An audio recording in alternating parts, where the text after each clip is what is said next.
कृष्ण। ओम नमो भगवते वासुदेवाय नमः। आइए, आज मार्गशीर्ष माह का 13वां दिन है और हम श्रीमद् भगवद गीता महात्म्य के 13वें अध्याय का श्रवण करते हैं। श्री महादेव जी कहते हैं, पार्वती अब 13वें अध्याय की अगाध महिमा का वर्णन सुनो। उसको सुनने से तुम बहुत प्रसन्न हो जाओगी। दक्षिण दिशा में तुंगभद्रा नाम की एक बहुत बड़ी नदी है। उसके किनारे हरिहरपुर नामक रमणीय नगर बसा हुआ है। वहाँ हरिहर नाम से साक्षात भगवान शिव जी विराजमान है, जिनके दर्शन मात्र से परम कल्याण की प्राप्ति होती है। हरिहरपुर में हरदीक्षित नामक एक क्षेत्रीय ब्राह्मण रहते थे, जो तपस्या और स्व अध्याय में संलग्न तथा वेदों के पारगामी विद्वान थे। उनकी एक स्त्री थी, जिसे लोग दुराचार कहकर पुकारते थे।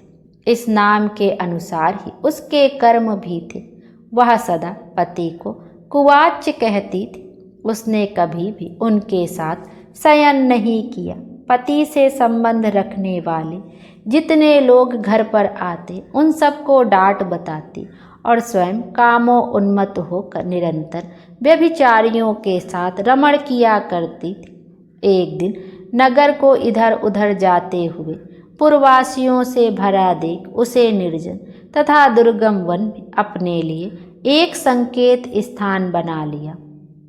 एक समय रात में किसी कामी को ना पाकर वह घर के किवाड़ खोल नगर से बाहर संकेत स्थान पर चली गई। उस समय उसका चित्त काम से मोहित हो रहा था। वह एक एक कुंज में तथा प्रत्येक वृक्ष के नीचे जा जाकर किसी प्रियतम की खोज करने लगी, किंतु उन सभी स्थानों पर उसका परिश्रम व्यर्थ गया। उसे प्रियतम का दर्शन नहीं हुआ। तब उस वन में नाना प्रकार की बातें कहकर विलाप करने लगी। चारों दिशाओं में घूम घूम कर वियोग जनित विलाप करती हुई उस स्त्री की आवाज़ सुनकर कोई सोया हुआ बाघ जाग उठा और उछलकर उस स्थान पर पहुंचा जहां वह रो रही थी। उधर वह भी उसे आते देख किसी प्रेमी आशंका से उसके सामने खड़ी होने के लिए ओट से बाहर निकल आई। उस समय व्याघ्र ने आकर उसे नख रूपी बाणों के पहाड़ से पृथ्वी पर गिरा दिया। इस अवस्था में भी वह कठोर वाणी में चिल्लाती हुई पूछ बैठी, अरे बाघ, तो किस लिए मुझे मारने को यहाँ आया है? पहले इन सारी बातों को बता दे, फिर मुझे मारना। उसकी यह बात सुनकर प्रचंड पराक्रमी व्याघ्र क्षण भर के लिए उसे अपना ग्रास बनाने से रुक गया और हंसता हुआ सा बोला, दक्षिण देश में मलाहपहा नामक एक नदी है। उसके तट पर मुनिपर्णा नगरी बसी हुई है। वहाँ पंचलिंग नाम से प्रसिद्ध साक्षात भगवान शंकर निवास करते हैं। उसी नगरी में मैं ब्राह्मण कुमार होकर रहता था। नदी के किनारे अकेले बैठा रहता और जो यज्ञ के अधिकारी नहीं हैं, उन लोगों से भी यज्ञ कराकर उनका अन्न खाया करता था।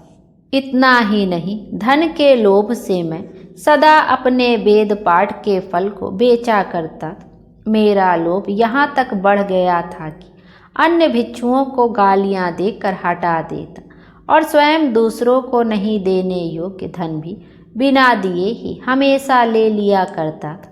ऋण लेने के बहाने से मैं सब लोगों को छला करता था। तदंतर कुछ काल व्यतीत होने पर मैं बूढ़ा हो गया। मेरे बाल सफ़ेद हो गए, आँखों से सूझता ना था और मुंह के सारे दांत गिर गए। इतने पर भी मेरी दान लेने की आदत नहीं छूटी।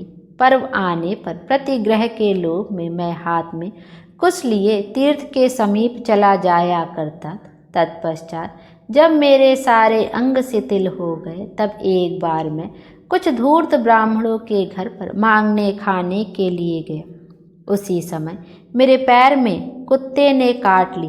तब मैं मूर्छित होकर क्षण भर में पृथ्वी पर गिर पड़ा।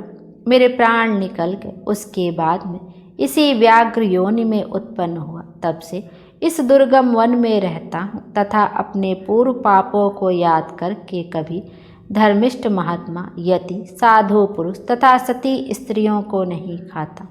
पापी, दुराचारी तथा कुलटा स्त्रियों को ही मैं अपना भक्ष्य बनाता हूँ।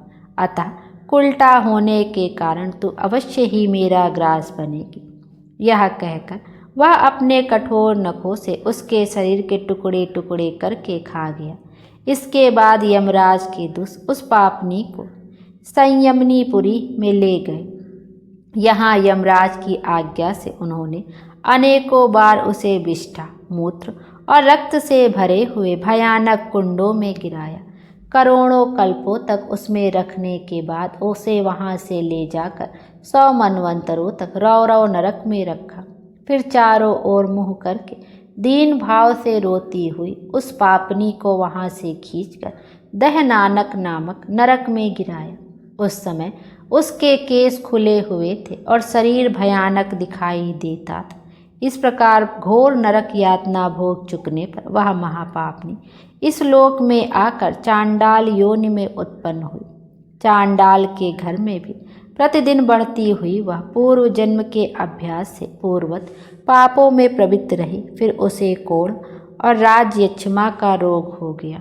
नेत्रों में पीड़ा होने लगी। कुछ काल के पश्चात वह पुनः अपने निवास स्थान हरिहरपुर को गई, जहाँ भगवान शिव के अंतःपुर की स्वामिनी जभंका देवी विराजमान है। वहाँ उसने वसुदेव नामक एक पवित्र ब्राह्मण का दर्शन किया, जो निरंतर गीता के 13वें अध्याय का पाठ करते रहते थे। उनके मुख से गीता का पाठ सुनते ही वह चांडाल शरीर से मुक्त हो गई और दिव्य देह धारण करके स्वर्ग लोक में चली गई। बोले विष्णु भगवान की जय। 13वां अध्याय यहीं पर समाप्त हुआ। राधे राधे। आइए अब श्री कृष्ण जी की आरती का भी श्रवण करते हैं। आरती युगल किशोर की कीजय, तन मन धन न्योछावर कीजय। आरती युगल किशोर की कीजय, तन मन धन न्योछावर कीजय। रवि शशि कोट बदन की शोभा, ताहि निखरी मोर मन लोभा। गौर श्याम मुख निरखत रीझ, प्रभु स्वरूप नयन भर लीज। कंचन थाल कपूर की बाती, हरि आए निर्मल भई छाती। फूलन की सेज फूलन गल माला, रत्न सिंहासन भय नंद लाला। मोर मुकुट कर मुरली सोह, नटवर वेश निरख मन मोह। ओढ़े नील पीत पट सारी, कुंज बिहारी गिरिवर धारी। नंद लाल वृषभान दुलारी, आरती करत सकल नर नारी। आरती युगल किशोर के कीजिए, तन मन धन न्योछावर कीजिए। बोलिए विष्णु भगवान की जय। हरे कृष्ण। भगवान विष्णु हम सब की मनोकामना पूर्ण करें और हमारे जीवन को खुशियों से भर दें। Thank you.